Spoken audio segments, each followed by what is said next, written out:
आशा करता हूँ आप सभी बढ़िया होंगे। मैं भी बहुत अच्छा हूँ। चलिए आज आप लोगों को मैं सप्लाई चैप्टर का एकदम समरी नोट्स, एकदम समरी में बताऊंगा कि सप्लाई क्या होता है, जिसको बोलते हैं पूरा कच्चा चिट्ठा, एकदम समरी, और इसका पूरा पोस्टमार्टम करूंगा। चलिए आइए देखते हैं सप्लाई क्या होता है। Let us read it. देखिए सप्लाई क्या होता है। First of all supply when seller offer to sell. When seller offer to sell, offer to sell मतलब जब भी, पहले हम लोग जानते हैं डिमांड, हम लोग जो इसके पहले चैप्टर पढ़े थे डिमांड, और डिमांड किसके प्रोस्पेक्टिव से होता है? डिमांड होता है कभी भी बायर के प्रोस्पेक्टिव से। किसकी होता है फ्रेंड्स? बायर के प्रोस्पेक्टिव से। और सेलर सप्लाई कभी भी किसके प्रोस्पेक्टिव से होता है? सेलर के प्रोस्पेक्टिव से। किसके प्रोस्पेक्टिव से होता है? सेलर के प्रोस्पेक्टिव से। कभी भी डिमांड किसके प्रोस्पेक्टिव से होता है? बायर के प्रोस्पेक्टिव से। आप किसके बारे में सोचोगे? बायर, अपने बारे में सोचोगे। और कभी भी सप्लाई चैप्टर पढ़ोगे तो किसके प्रोस्पेक्टिव से सोचोगे? सेलर के प्रोस्पेक्टिव से। ठीक है, तो सेलर से सप्लाई क्या होता है आइए हम लोग समझते हैं। When seller offer to sold his goods and services in a given price of market for a specific period of time is known as supply. जब भी कोई सेलर है वो क्या करता है? अपने गुड्स को या सर्विसेज को, ठीक है ना, अपने गुड्स को मतलब अपना कोई भी सामान या कोई भी अपना सर्विसेज को सेल कर रहा है। क्या चीज कर रहा है? सेल कर रहा है in a given period price in a market for a specific period of time is known as supply. जैसे सपोज कीजिए आप लोग मार्केट में जा रहे हो सब्जी लेने, ठीक है ना, आप लोग आज गए सब्जी लेने, और आज जब जा रहे हो मार्केट में तो वहां देख रहे हो आलू बेच रहे हैं, प्याज बेच रहे हैं और बाकी सभी वेजिटेबल्स बेच रहे हैं। तो एक गिवन पीरियड ऑफ टाइम में, ठीक है ना, आप लोग इस गिवन पीरियड ऑफ टाइम में सप्लाई आप लोग सेल कर रहे हैं, तो क्या हो रहा है? आप लोग उस चीज को खरीद रहे हो। लेकिन ये याद रखिएगा ये सब जो चीज है वेजिटेबल्स, ये कौन सा गुड्स है? पेरिसेबल गुड्स है। पेरिसेबल गुड्स मतलब क्या होता है? वो ऐसा गुड्स जो एक या दो दिन से ज्यादा दिन तक नहीं रह सकता है। इसलिए इस गुड्स को क्या करते हैं? जल्दी से जल्दी को सेल कर देना पड़ता है। जल्दी से जल्दी से बायर को सेल कर देना पड़ता है। अगर सेल नहीं किया जाए तो क्या होगा? वो गुड्स सड़ जाएंगे, वो गुड्स क्या हो जाएंगे? खराब हो जाएंगे। तो इसलिए उस गुड्स को क्या कहते हैं? Perishable goods. तो पहले हम समझते हैं सप्लाई क्या होता है। सप्लाई मतलब कोई भी बंदा अगर अपने मार्केट में बायर को सेल कर रहा है अपना कोई भी गुड्स या सर्विसेज, गुड्स मतलब क्या हुआ? कोई सब्जी समझ लो, कोई भी फल समझ लो, या कोई भी मिल्क वाला समझ लो, या कोई भी फ्रूट समझ लो, कहीं भी कोई भी चीज अगर सेल कर रहा है गुड्स, तो उसको गुड्स या सर्विसेज क्या होता है ये समझते हैं। अगर आप लोग रेस्टोरेंट में जाते हो, रेस्टोरेंट में आप लोग जा रहे हो तो वहाँ पे आप लोग जो चीज खा रहे हो तो वहाँ पे जो वेटर आप लोग को क्या देता है? सर्विस देता है। मैं आप लोग को यहाँ पे टीचिंग कर रहा हूँ, पढ़ा रहा हूँ, यहाँ आप लोगों को क्या दे रहा हूँ? मैं आप लोग को सर्विस दे रहा हूँ। तो कोई भी बंदा अगर या तो गुड्स दे रहा है, सप्लाई कर रहा है, या तो सर्विस सप्लाई कर रहा है in a given price of market, in a given price of market for a specific period of time, एक स्पेसिफिक प्राइस में और एक स्पेसिफिक पीरियड में, तो उसे क्या कहते हैं? सप्लाई। चलिए आप लोग समझ गए कि सप्लाई क्या होता है। आगे समझते हैं प्राइस डिटरमाइनिंग का सप्लाई। कौन कौन सा फैक्टर है जो सप्लाई को इफेक्ट करते हैं? पहला आता है प्राइस। प्राइस क्या होता है ये समझते हैं। सपोज कीजिए अगर कभी भी मार्केट में मैंने आपको स्टार्टिंग में ही बताया कि कभी भी जो डिमांड होता है किसके प्रोस्पेक्टिव से सोचोगे, और सप्लाई किसके प्रोस्पेक्टिव से सोचोगे? डिमांड किसके प्रोस्पेक्टिव से सोचोगे? बायर के प्रोस्पेक्टिव से सोचिएगा। और कभी भी आप लोग सप्लाई किसके प्रोस्पेक्टिव से सोचिएगा? सेलर के प्रोस्पेक्टिव से। सपोज कीजिए आप लोग सेलर बन जाओ तो एक टाइम के लिए आप लोग सेलर के बारे में सोचो। अगर प्राइस क्या हो रहा है? बढ़ रहा है, ठीक है ना। अगर प्राइस मार्केट में बढ़ रहा है तो आप लोग क्या करोगे? उस चीज को सेल करना ज्यादा कर दोगे। क्या कर दोगे? ज्यादा कर दोगे। फटाफट सुनिएगा, अगर उस चीज में प्राइस, उस चीज का दाम बढ़ रहा है मार्केट में, किसी चीज का लगातार मान लो सब्जी का कोई दाम बढ़ते चला जा रहा है, तो आप लोग क्या करोगे? उस चीज का सेल करना ज्यादा चालू कर दोगे। क्यों? क्योंकि उस एक पर्टिकुलर पीरियड में उस चीज का, पर्टिकुलर पीरियड में, सप्लाई का डिफिनीशन क्या था? पर्टिकुलर पीरियड में पर्टिकुलर प्राइस में। तो इस पर्टिकुलर पीरियड में उस चीज का सप्लाई का, उस सब्जी का दाम क्या हो रहा है? बढ़ रहा है। तो उस चीज का सप्लाई आप लोग क्या कर दोगे? ज्यादा कर दोगे। इसलिए कहते हैं प्राइस। सेकेंड आता है cost of production. Cost of production क्या होता है? अगर आप लोग किसी भी चीज को सप्लाई कर रहे हो, किसी भी चीज को सर्विस, आप लोग मान लो ये मैं पेन है, ये आप लोग पेन बना रहे हो, पेन बनाने में आप लोग का अगर कॉस्ट ज्यादा लग रहा है, अगर सपोज करो आपका 10 रुपया कॉस्ट लग रहा है, तो क्या आप लोग 10 रुपया कॉस्ट में जो आप लोग बनाने में लग रहा है, तो क्या आप लोग 12 रुपया में उसको सप्लाई करना चाहोगे? 12 या 15 रुपया में सप्लाई करोगे तो आप लोग का कुछ प्रॉफिट होगा। क्या आप अगर मार्केट में इसका वैल्यू अगर 5 रुपया 6 रुपया हो, तो आप लोग कभी आप लोग का कॉस्ट ज्यादा लग रहा है तो सप्लाई करना चाहोगे? नहीं सप्लाई करना चाहोगे। क्यों? इससे बेटर है कि आप लोग उस चीज को बनाना ही बंद कर दो। क्यों? क्योंकि आप लोग का कॉस्ट ज्यादा हो रहा है तो आप लोग का लॉस हो जाएगा। क्या हो जाएगा? लॉस हो जाएगा। अगर किसी भी चीज का कॉस्ट ऑफ प्रोडक्शन ज्यादा लग रहा है, इस पेन बनाने का खर्चा ज्यादा लग रहा है, तो आप लोग क्या करोगे, पेन बनाना बंद कर दोगे। अगर पेन बनाने का खर्चा ज्यादा लग रहा है और वहां पे मार्केट में डिमांड कम है, मार्केट में उतना प्राइस नहीं मिल रहा है, तो आप लोग क्या करोगे, उस चीज को बनाना बंद कर दोगे। It's better to stop the production, ठीक okay. Next, price of related goods क्या होता है? प्राइस ऑफ रिलेटेड गुड्स मतलब क्या होता है, जल्दी से समझते हैं। प्राइस ऑफ रिलेटेड गुड्स मतलब रिलेटेड, जैसे नाम से ही पता चल रहा है, अगर एक चीज आप लोग कोई चीज बना रहे हो, उससे रिलेट करो गुड्स, सेम गुड्स। मान लो पोटैटो चिप्स कितने प्रकार का होता है, कोक या कैन समझ लो। पोटैटो चिप्स 2 या 3 प्रकार का होता है। रेड चिप्स आप लोग खाए होगे, ब्लू चिप्स खाए होगे। रिलेटेड, जो चीज रिलेटेड, इसका अगर मान लो मार्केट में लगातार क्या हो रहा है, दाम बढ़ते जा रहा है, तो सेलर क्या होगा, विलिंग होगा। सेलर क्या होगा, विलिंग। विलिंग मतलब इच्छुक, मतलब ज्यादा से ज्यादा सेलर क्या होगा, मार्केट में इंटर होना चाहेगा। क्यों? क्योंकि इसका प्राइस मार्केट में बढ़ रहा है, और कभी भी मार्केट में प्राइस बढ़ेगा प्राइस ऑफ रिलेटेड गुड्स का, तो क्या होगा, सेलर ज्यादा से ज्यादा आना चाहेंगे, क्योंकि उस पर्टिकुलर पीरियड में याद रखिएगा, हमेशा पर्टिकुलर पीरियड में और पर्टिकुलर प्राइस में उस चीज का दाम बढ़ रहा है, तो प्राइस ऑफ रिलेटेड गुड्स, तो सेलर क्या होंगे, इंटर हो जाएंगे। टेक्नोलॉजी, आइए टेक्नोलॉजी समझते हैं क्या होता है। सपोज कीजिए मार्केट में कुछ नया टेक्नोलॉजी आया। टेक्नोलॉजी मीन्स क्या आया, सपोज कीजिए आप लोग आज से बहुत पहले नोकिया का मोबाइल लिए यूज करते होंगे। अभी कितना ओप्पो, वीवो, कितना सारा वेराइटी के मोबाइल आ गए हैं, फोन आ गए हैं। तो क्या अभी कोई नोकिया का पुराना मोबाइल लेना चाहेगा? नहीं लेना चाहेगा। क्यों? क्योंकि टेक्नोलॉजी डे बाय डे क्या हो रही है, न्यू पे न्यू ग्रीवांस, न्यू पे न्यू क्या आ रही है, न्यू पे न्यू टेक्नोलॉजी अपडेटेड होती चली जा रही है। क्या होते चली जा रही है, टेक्नोलॉजी अपडेटेड होते चली जा रही है। टेक्नोलॉजी अपडेशन से क्या फायदा हो रहा है, बायर कभी भी पुरानी चीज खरीदने नहीं चाहेंगे। क्यों? क्योंकि जितना टेक्नोलॉजी अपडेट होगा उतना हम लोग का काम करने में सुविधा होगा। तो जितना भी टेक्नोलॉजी अपडेट हो रही है, तो बायर उतना ही ज्यादा मार्केट में इंटर हो, उतने ही सेलर क्या हो रहे हैं, उतने ही इंटर होते चले जा रहे हैं। क्यों इंटर होते चले जा रहे हैं? क्योंकि मार्केट में टेक्नोलॉजी डे बाय डे मतलब अपग्रेड होते चली जा रही है। अपग्रेड मतलब एकदम अपडेटेड होती चली जा रही है। अपडेटेड मतलब डे बाय डे न्यू पे न्यू चीज आता चला जा रहा है मार्केट में, और जितना ही न्यू पे न्यू चीज आता चला जा रहा है, उतना मार्केट में क्या हो जा रहा है, उस चीज का सेलर ज्यादा से ज्यादा आते चले जा रहा है। उस चीज को सेल करने के लिए ज्यादा से ज्यादा आते चले जा रहा है। आते हैं साइज ऑफ पॉपुलेशन, समझते हैं क्या होता है। देखिए, अगर सपोज कीजिए मार्केट में हम लोग डिमांड में क्या पढ़े थे, ध्यान से समझिएगा। हम लोग डिमांड में आपको क्या पढ़ाए थे, किसके प्रोस्पेक्टिव से पढ़ाए थे? यहाँ पे किसके प्रोस्पेक्टिव से पढ़े, यहाँ पे सेलर के प्रोस्पेक्टिव से। वहाँ पे मार्केट में क्या हो जा रहा था, डिमांड में क्या पढ़ रहे थे कि बाहर से क्या कर ज्यादा लोग, अगर किसी देश में युद्ध छिड़ रहा था तो ज्यादा से ज्यादा लोग यहाँ पे चले आ रहे थे, या किसी देश में चले आ रहे थे। उससे क्या हो जा रहा था, उस चीज में ज्यादा से ज्यादा बायर इकट्ठा हो जा रहे थे, तो उस चीज का डिमांड बढ़ जा रहा था, तो उस चीज का प्राइस भी बढ़ जा रहा था। लेकिन यहाँ पर क्या होगा, यहाँ पे ज्यादा से ज्यादा मार्केट में सेलर सेल करने के लिए आ जाएंगे। यहाँ पे सेलर के पर्सपेक्टिव से सोचिएगा, सेलर में मार्केट में क्या आ जाएंगे, ज्यादा से ज्यादा सेलर आ जाएंगे। ज्यादा से ज्यादा सेलर आने से क्या होगा, मार्केट में उस चीज का मतलब आप लोग कोई भी मार्केट में वो मोनोपोली अपने मार्केट प्राइस नहीं चार्ज कर पाएगा। जैसे समझिए आप लोग गए बाहर में फुचका खाने, आपके मोहल्ला में सपोज कीजिए आप अभी जा रहे हो, अभी मान लीजिए केवल एक ही फुचका वाला आप लोग को स्टॉल लगाता है, और आज से 10 दिन बाद क्या हो रहा है, 2 और फुचका वाला अपना स्टॉल लगाना उसी के अराउंड में स्टार्ट कर दिया। तो इससे क्या होगा, आप लोग जब पहले खाते होगे फुचका तो पहले एक ही स्टॉल था, अब बहुत उसका नखड़ा होगा। कोई भी एक आदमी है तो क्या होगा, नखड़ा तो करेगा ही। क्या बोलेगा कि अभी फुचका, अभी आलू का बहुत प्राइस ज़्यादा हो गया है, तो आपको 10 रुपया में मात्र 4 ही फुचका मिलेगा। उसके बाद क्या बोलेगा नहीं, अभी प्राइस और भी ज़्यादा बढ़ गया तो आपको 3 ही फुचका मिलेगा। या क्या बोलेगा कि नहीं, अभी प्राइस और ज़्यादा बढ़ गया तो और कम। ऐसे करते करते बोलेगा। लेकिन अगर याद रखिए, अगर प्राइस में कंपटीशन बढ़ जाएगा, क्या हो जाएगा, कंपटीशन बढ़ जाएगा। मतलब अगर उसी चीज़ के 2 बंदे और आ गए, पहले एक फुचका वाला था, 2 स्टॉल और लग गया, तो उससे क्या होगा, कंपटीशन आ जाएगा। तो कोई भी अपने मोनोपोली प्राइस चार्ज नहीं कर पाएगा। वो ऐसा नहीं बोल पाएगा कि प्राइस चार्ज आपका बढ़ गया तो आपको हम इतना ही फुचका खिलाएंगे। क्यों? और ऐसा बोलेगा तो क्या होगा, कंज्यूमर सेकेंड वाले फुचका के स्टॉल के पास शिफ्ट हो सकता है। ठीक है ना, इतना समझ में आया।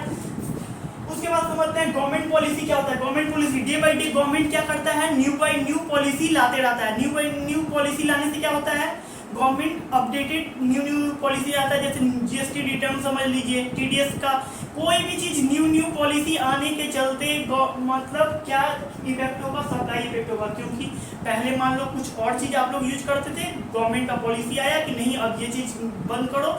जैसे आप सब कैसी समझ लीजिए, अभी क्या हो गया इंडिया में, बहुत लोग बोल रहे थे डिजिटल इंडिया। पहले मतलब अब इंडिया को क्या करना है, कैश फ्री करना है, कैशलेस करना है, मतलब अब कैश चलेगा ही नहीं, अब केवल डिजिटल इंडिया। पेटीएम, गूगल पे, फोन पे, ये सब चीज ज्यादा से ज्यादा यूज होंगे। तो इससे क्या होगा, गवर्नमेंट न्यू पॉलिसी लाने के चलते कैश का डिमांड कम, यानी हर एक छोटा व्यापार, छोटा व्यवसायी जो भी होगा वो क्या रखेगा, अपने स्टॉल के आगे लिख देगा कि गूगल पे नंबर मेरा ये है, मेरा फोन पे नंबर ये है, मेरा गूगल पे, फोन पे या मेरा कोई भी पेटीएम नंबर ये है, तो इस पे मेरे को अमाउंट पे कीजिए। कोई भी कैश लेगा ही नहीं, आप लोग तुरंत पे कीजिए और अपने खा के निकल लीजिए।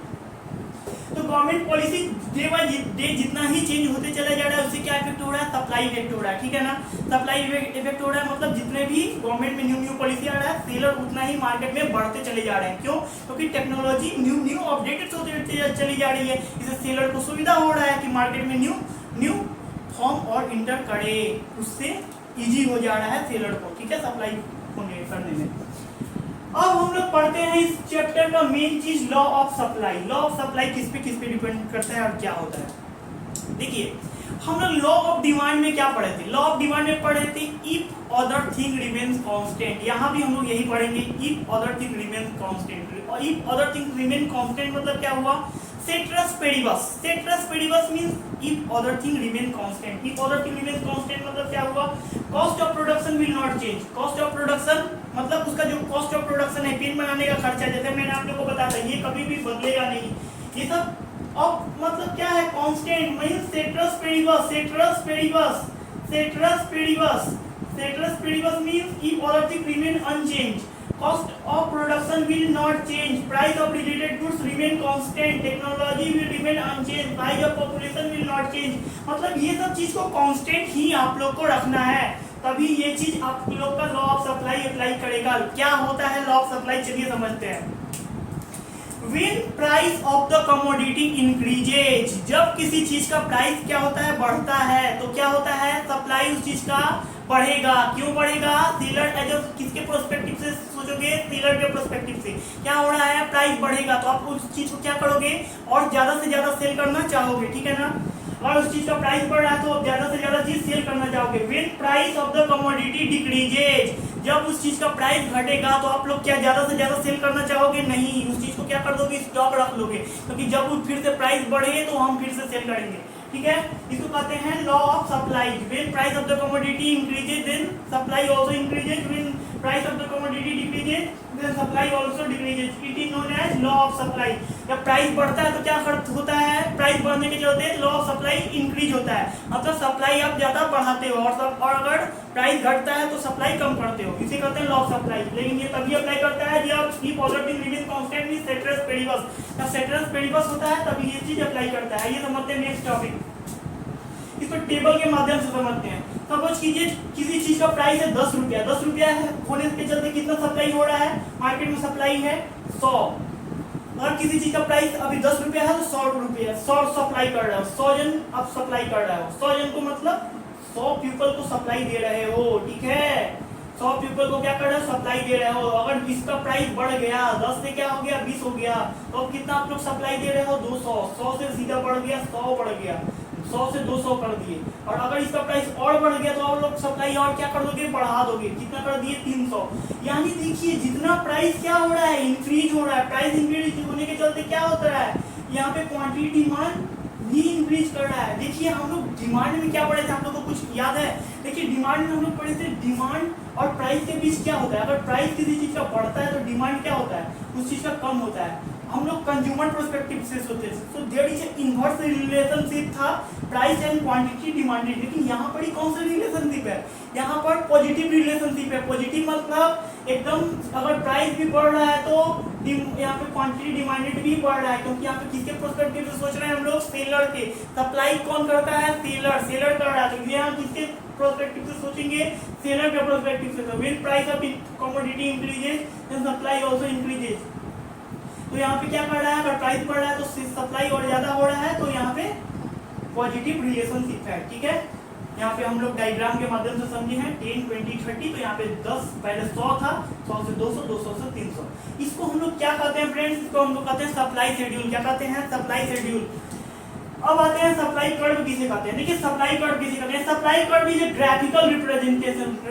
सप्लाई कर्व क्या होता है? Graphical representation. Graphical representation means उसको ग्राफ के माध्यम से हम लोग दिखाते हैं। जैसे हम लोग ये ग्राफ के माध्यम से दिखाए ना, इसे हम लोग कहते हैं graphical representation of relationship between price of commodity. Price of commodity means उस चीज का प्राइस क्या हो रहा है, बढ़ रहा है। और ग्राफिकल हम लोग रिप्रेजेंटेशन करते हैं price of the commodity and quantity supplied, assuming all the factor remain constant. Assuming all the factor remain constant means ये सब चीज क्या हो रहा है, कांस्टेंट है। तो अगर किसी चीज को representation of the relationship between price of the commodity and quantity supplied, इस अगर किसी चीज का क्या है, सेटरस वेरिएबल है, अदर चीज रिमेन कांस्टेंट है, तो हम लोग क्या कर रहे हैं, अगर किसी चीज का price of the commodity and quantity demanded, assuming all the factor remain constant, graphical representation के माध्यम से हम लोग शो करेंगे। ये कितने प्रकार का होता है सप्लाई कर्व? सप्लाई कर्व दो प्रकार का होता है। कौन कौन सा सप्लाई कर्व दो प्रकार का होता है? पहला होता है individual supply curve. Individual supply curve means आप लोग अपने मोहल्ले में कोई भी सब्जी वाला या कोई भी मतलब फल वाला को देख लो, कोई भी इंडिविजुअल तो सप्लाई कर रहा है इंडिविजुअल, तो उसे क्या कहते हैं? देखो तो इसे क्या कहते हैं? कोई भी बंदा सप्लाई कर रहा है when various quantity of a given period which individual producer is willing to supply at different prices during a given period of time. जैसे हम लोग सेलर का डिफिनेशन पढ़े थे, एकदम सेम टू सेम यही चीज बोल रहा है इंडिविजुअल सप्लाई कर्व। जो सप्लाई कर रहा है अगर उस चीज का प्राइस बढ़ रहा है तो ज्यादा से ज्यादा चीज सप्लाई करेगा। When individual producer is willing to supply at different prices during a given period of time, different prices during a given period of time, all time में नहीं, given period of time, उस particular time में। देखिए इस चीज का price क्या हो रहा है, बढ़ रहा है। प्राइस बढ़ने के चलते क्या हो रहा है, यहाँ पे क्वांटिटी डिमांडेड बढ़ रहा है क्योंकि सप्लाई ज्यादा इफेक्ट कर रहा है। अगर प्राइस बढ़ेगा तो सप्लाई भी मार्केट में बढ़ेगा, ठीक है। आइए समझते हैं मार्केट सप्लाई कर्व क्या होता है। देखिए फ्रेंड्स, अगर किसी चीज का मार्केट में क्या हो रहा है, ज्यादा से ज्यादा सेलर, हम लोग क्या पढ़े थे इसमें, क्या पढ़े थे डिमांड में, क्या पढ़े थे, अगर मार्केट में ज्यादा से ज्यादा बायर इंटर कर गए, यहाँ पर मार्केट सप्लाई कर रहा है, अगर मार्केट में ज्यादा से ज्यादा सेलर आ गए, तो जैसे हम लोग आपको फुचका का एग्जांपल देकर समझाए थे, क्या समझाते हैं, अगर मार्केट में अगर ज्यादा से ज्यादा सेलर आ गए तो उससे क्या होगा, पहले एक थे वो ज्यादा आ गए तो कोई भी अपना मोनोपोली मतलब अपने मनमानी का प्राइस चार्ज नहीं कर पाएगा। कोई किसी को ये नहीं है फ्री एंट्री पीरियड कि जिसको कितना मन उतना प्राइस चार्ज कर पाए, एक लिमिटेड ही प्राइस चार्ज कर पाएगा। और उससे ज्यादा प्राइस चार्ज करेगा तो क्या करेगा, कभी भी उतना चीज कोई बायर खरीदना ही नहीं चाहेगा। अगर ज्यादा चीज अगर वो अपना प्राइस चार्ज करेगा तो कोई भी उससे माल नहीं खरीदेंगे, ठीक है। तो एक लिमिटेड प्राइस में चार्ज करेगा, इसे कहते हैं मार्केट सप्लाई कर्व। जैसे हम लोग आपको एग्जांपल से समझ लिए, अगर कोई भी पहले एक बंदा था तो अगर मान लो एक बंदा था उसमें पूरे आपके लोकेलिटी में, तो अगर मान लो उसका मनमानी प्राइस चार्ज कर रहा है, कम क्वांटिटी आप लोग को सप्लाई कर रहा है, लेकिन अगर उसी का और कंपटीटर 2 से 3 4 और आ जाए तो क्या होगा, वो अपने मनमानी से प्राइस चार्ज नहीं कर पाएगा क्योंकि वो उसका क्या होगा, कंपटीशन है, वो जानता है कि अगर प्राइस ज़्यादा लेंगे तो उसका कंज्यूमर क्या होगा, दूसरे साइड में शिफ्ट हो जाएंगे, दूसरे सेलर के तरफ शिफ्ट हो जाएंगे। चलिए आइए समझते हैं अब expectations of law of supply क्या होता है। बहुत ही इंपॉर्टेंट टॉपिक है expectation of law of supply की मतलब क्या होता है। Expectation of law of supply, expectation of law of demand में क्या पढ़े थे, when law of demand fails, यहाँ भी क्या है, when law of supply fails, मतलब किन इफेक्ट करता है जहाँ पे लॉ ऑफ सप्लाई एप्लीकेबल नहीं होता है। पहला कौन सा फैक्टर है, फ्यूचर एक्सपेक्टेशन। फ्यूचर एक्सपेक्टेशन किसे कहते हैं, आइए समझते हैं। सपोज करो आप लोग कोई चीज, आप लोग सामान है आप लोग का, आप लोग मान लो वेजिटेबल आप लोग सेलर हो, ठीक है, वेजिटेबल सेलर हो, उसमें आप लोग क्या क्या चीज सेल कर रहे हो, आलू और प्याज। क्या चीज सेल कर रहे हो, आलू और प्याज। आलू और प्याज सेल कर रहे हो। आप लोग को कहीं से भनक लग गया, क्या लग गया, भनक लग गया न्यूज चैनल से, क्या किया कि एक हफ्ता बाद प्राइस का जो मतलब ऑनियन का दाम क्या है, बढ़ने वाला है। क्या दाम बढ़ने वाला है, ऑनियन का प्राइस बढ़ने वाला है। तो आप उस चीज को क्या करोगे, अभी से ही उस चीज को स्टॉक कर दिए। क्या कर दिए, स्टॉक कर दिए। ये चीज इलीगल है, नहीं करना चाहिए, लेकिन क्या कर दिया सेलर, स्टॉक रखना है, अब उसका और चीज ज्यादा से ज्यादा मतलब जमाव करना रख दिया। क्या, क्यों, क्योंकि अभी हम सेल नहीं करेंगे बाहर को। क्यों नहीं सेल करेंगे, क्योंकि उस चीज का प्राइस और बढ़ जाए एक हफ्ता बाद तब हम सेल करेंगे, क्योंकि मेरे को ज़्यादा इनकम हो, क्योंकि ये क्या है, फ्यूचर एक्सपेक्टेशन। या फ्यूचर एक्सपेक्टेशन क्या है कि इस चीज़ का दाम एक हफ्ता बाद बढ़ने वाला है, तो सेलर क्या कर रहा है, उस चीज़ को और अपने गोडाउन में स्टोर करके रख दे रहा है, क्योंकि हम एक हफ्ता बाद अगर प्राइस बढ़ जाएगा तो हम इस चीज़ को ज़्यादा से ज़्यादा प्राइस में सेल कर देंगे, तो मेरा ज़्यादा इनकम हो। ये चीज़ इलीगल है, लेकिन ये ऐसा सेलर तो करता है। इसमें इसको कहते हैं एक्सपेक्टेशंस ऑफ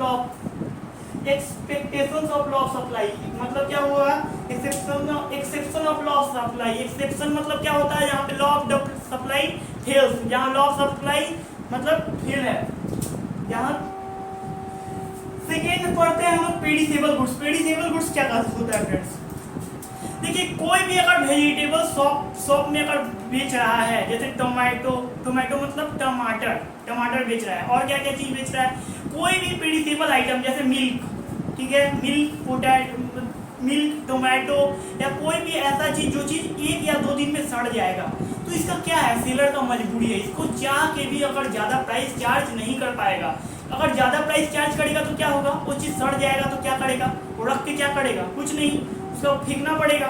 तो उस चीज ज्यादा प्राइस वो जो चार्ज कर ही नहीं पाएगा। क्यों, क्योंकि अगर उस चीज का ज्यादा प्राइस चार्ज करेगा तो कंज्यूमर खरीदना कम कर देगा, और कंज्यूमर अगर नहीं खरीदेगा तो क्या होगा, उस चीज सड़ जाएगा, तो उस चीज का प्राइस ज्यादा चार्ज नहीं कर पाएगा।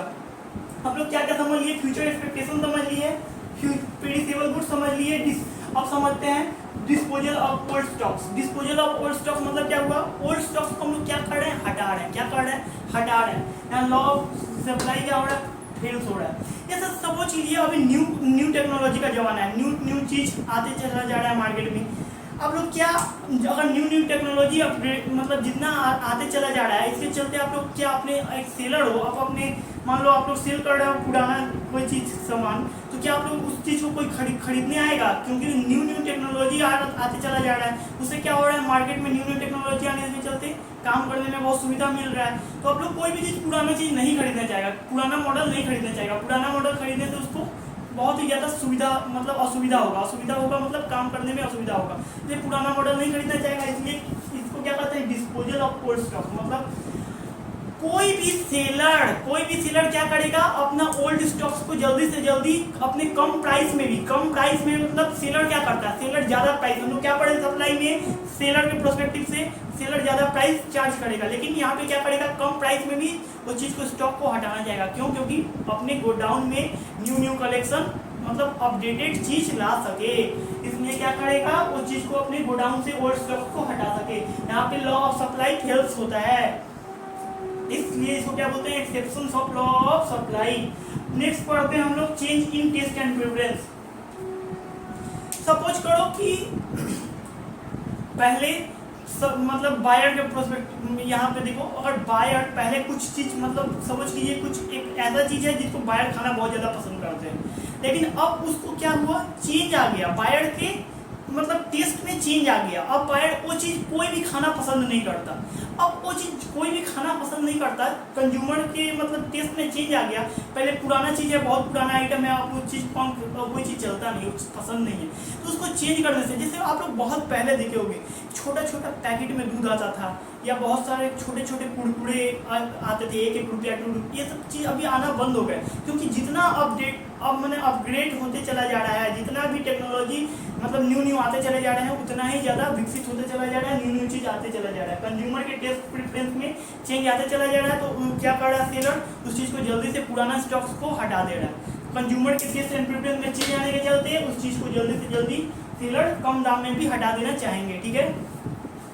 नेक्स्ट पढ़ते हैं urgent requirement of cash. Urgent requirement of cash क्या होता है friends, urgent requirement of cash, अगर कभी सेलर को क्या हुई अचानक आपत्ति, मतलब कोई चीज़ इमरजेंसी हो गई, इमरजेंसी मीन्स किसी चीज़ अचानक से उसके घर में मान लो परिवार में किसी का तबीयत खराब हो गया, नहीं तो कोई भी चीज़ का अचानक किसी का किसी भी इमरजेंसी के चलते उसका क्या हो गया, अर्जेंट रिक्वायरमेंट पैसा का आ गया, तो क्या करना चाहेगा, अपने गुड्स को जल्दी से जल्दी सेल करना चाहेगा, और जितना भी पैसा हो इकट्ठा करके अपने इमरजेंसी को पहले ही मैनेज करना चाहेगा। क्यों, क्योंकि उस चीज़ को रखने से क्या करेगा, अगर मान लो उसका मेन काम में बुरा वक्त में ही वो चीज़ अगर साथ नहीं दे, तो सामान को रख के क्या करेगा, और अगर वो चीज़ जब हाथ से निकल गया वो मौका, तो उसके बाद वो चीज़ को कुछ रख के करेगा, कुछ नहीं कर सकता है, क्योंकि वो पूरा मतलब वो अपना क्या करेगा, अर्जेंट रिक्वायरमेंट ऑफ कैश है तो जल्दी से जल्दी वो अपने सामान के गोडाउन को जल्दी से जल्दी माल उसको सेल करके अपना जितना भी पैसा आया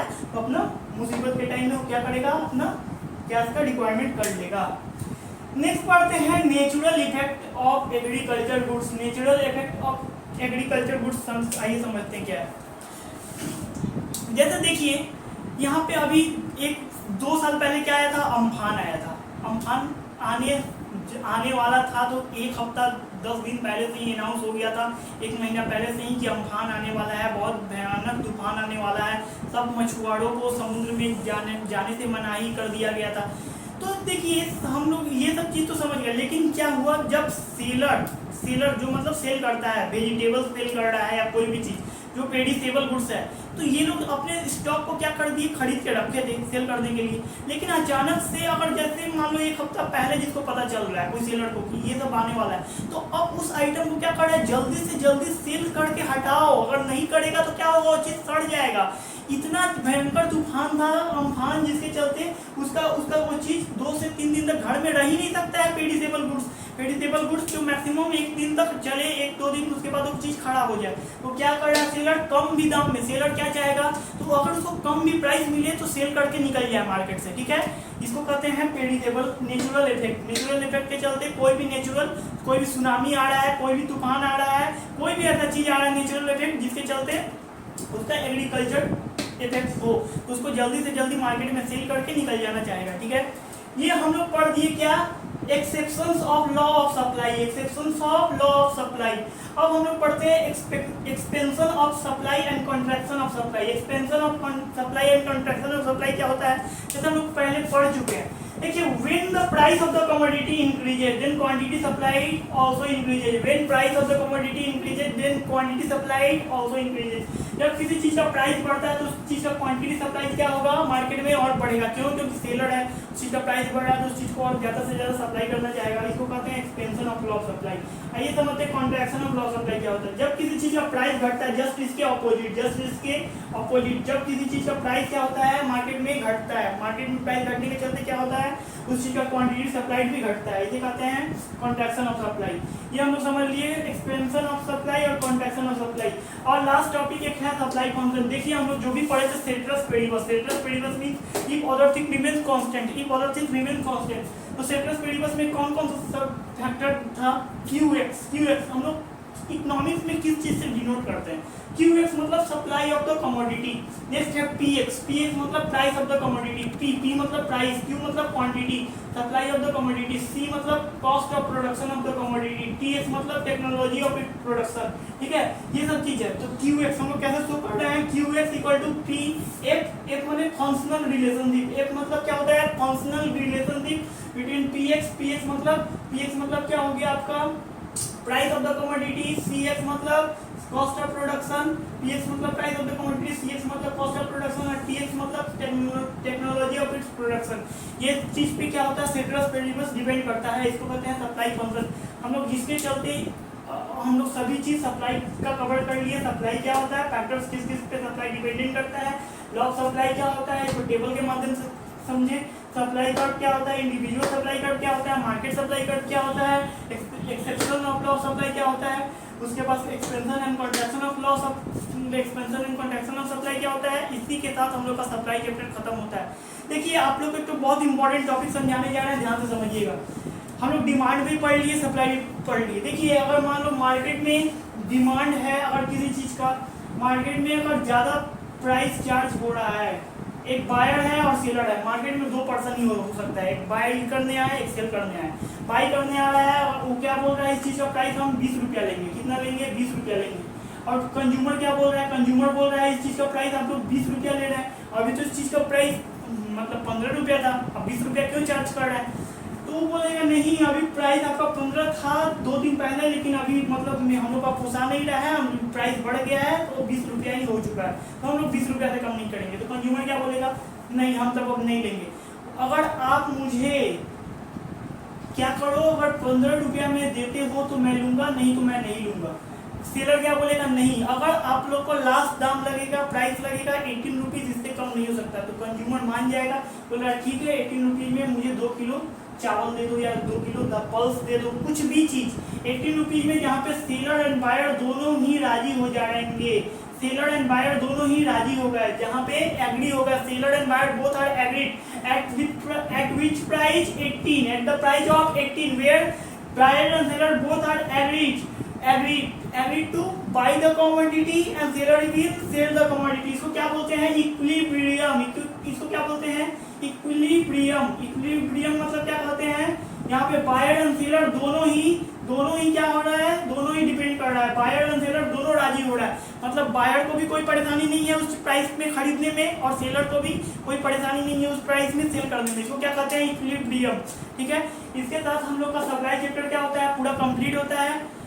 एंड फ्रेंड्स, आप लोगों से रिक्वेस्ट है कि प्लीज इस चैनल को ज़्यादा से ज़्यादा लाइक कीजिए और अदर फ्रेंड्स को शेयर कीजिए, जिससे सभी इस ब्यूटीफुल क्लासेस का मजा उठा पाए और इस क्लास को समझ पाए। इससे पहले डिमांड चैप्टर मैंने पढ़ाया था डिटेल में। सेम सप्लाई डिमांड चैप्टर जो होता है वो किसके प्रोस्पेक्टिव से होता है? बायर के प्रोस्पेक्टिव से। सप्लाई चैप्टर होता है सेलर के प्रोस्पेक्टिव से। ये पूरा एग्जॉस्टिव रिवीजन आप लोगों का सप्लाई चैप्टर का कंप्लीट होता है।